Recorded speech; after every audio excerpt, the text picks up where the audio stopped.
I give you then Exhibit A, B, and C.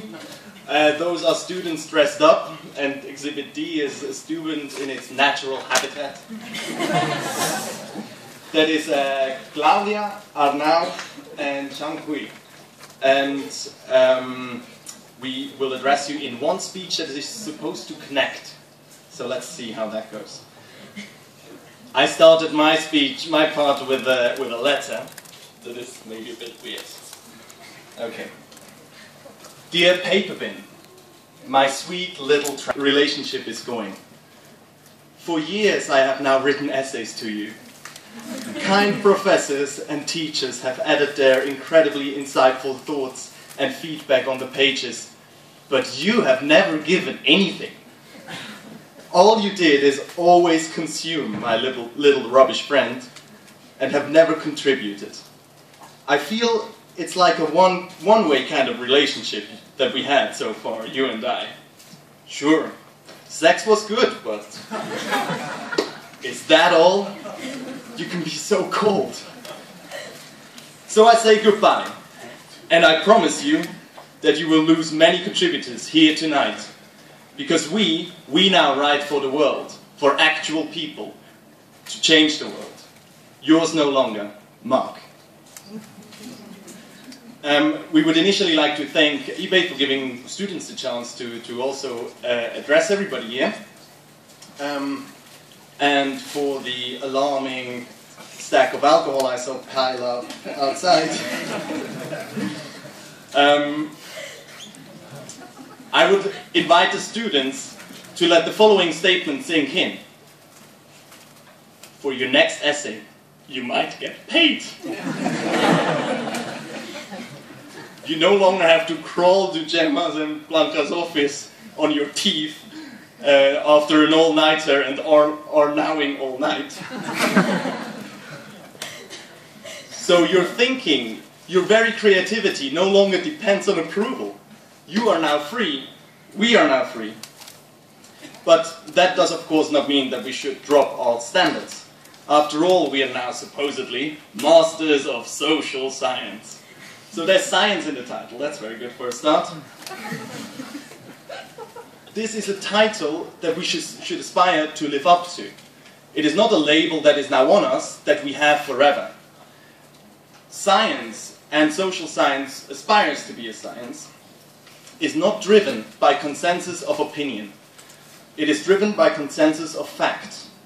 And as that, it is an inherently emancipatory project. In the future, I would urge you, implore you, to interpret your title as a master's with a master's in social science as having an obligation to speak up against falsehood and received wisdom that is not true. Falsehood that is spread by particular political interests or by economic interests. George Orwell, who of course is the incarnation of international solidarity and fought here in Catalonia against the fascists, said, if liberty means anything, it means the right to tell people what they don't want to hear. And there will be many occasions in the future to do that, I can assure you. To just pick out 4, and they are Eurocentric in some extent. In the next 30 years, the baby boomer generation, that is the post-war generation, will go into the retirement, right? The old age dependency ratio, which we all know, of course, is working age and retirement age, will upset completely. And we will have to think creatively about how we can address that. There is significant immigration into Europe, and I would suggest that you should be less scared about the immigration into Europe than about Europe's paranoid reaction to it.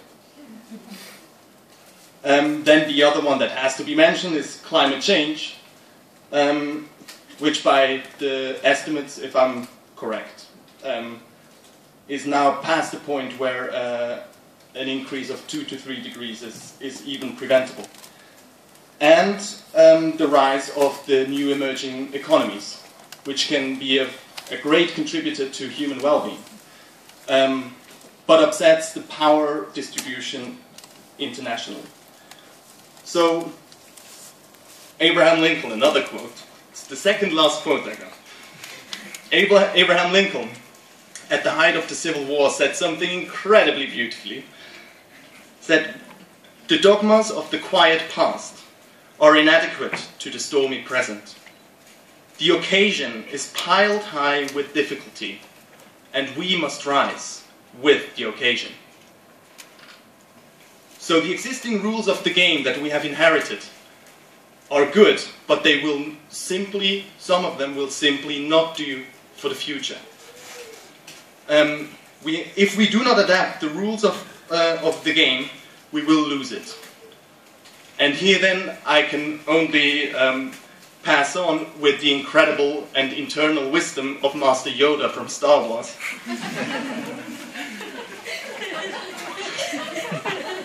Who once said, and now I'm getting out my Yoda voice, "If no mistake you made, yet losing you are.